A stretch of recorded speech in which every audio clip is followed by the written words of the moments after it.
class roots, working class desires to see a better Scotland for one and all. Put your hands together for Mr. Tommy Sheridan!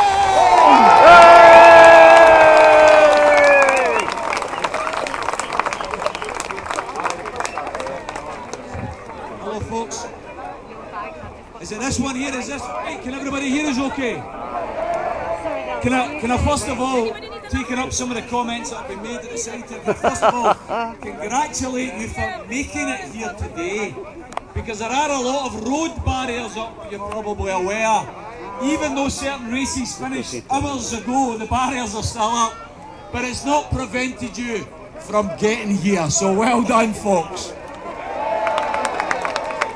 Do you know, can I just say to you, this last couple of days, there's so many reasons, brothers and sisters, so many reasons for us to be an independent nation.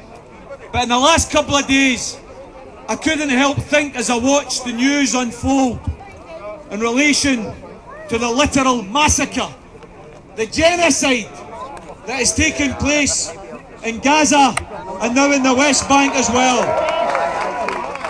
I couldn't help think of another reason why we on the 18th of September have to have the courage and the vision to take our own destiny into our hands and become an independent nation, so that on the 19th of September we here in Scotland can be one of the nations of the world that declares openly that we are withdrawing from any diplomatic relations with Israel whatsoever and boycotting that country.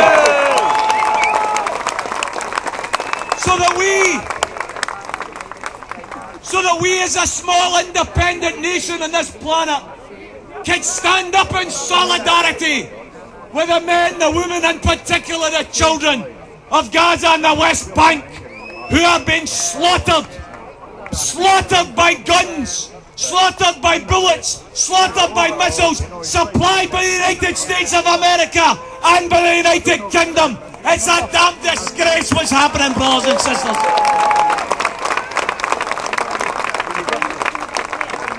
We know we've got an opportunity on the 18th of September to stand up in the world and say to the world that we're fed up. We're fed up with Live Aid. We're fed up with Band-Aid. We're fed up with Red Nose Weeks. We're fed up I brought my in. with a planet that says there's not enough money, there's not enough resources to feed the starving children in the world. There's not enough money to solve malaria and cholera and diarrhea and build enough mosquito nets to save the children of the world. But brothers and sisters, there's always enough money for missiles and bombs and wars.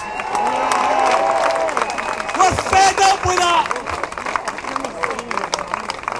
We here in Scotland on the 18th of September have got the opportunity to say we're going to be different.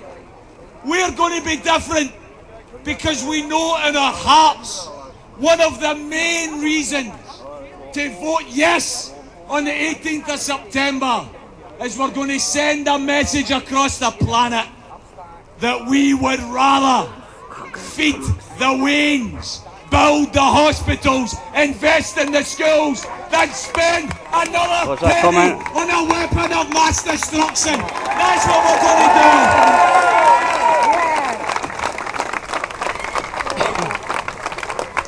We're not just going to become an independent Scotland.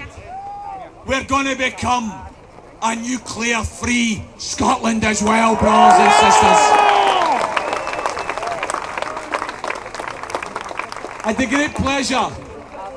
had the great pleasure last night to attend a play that David Heyman is performing.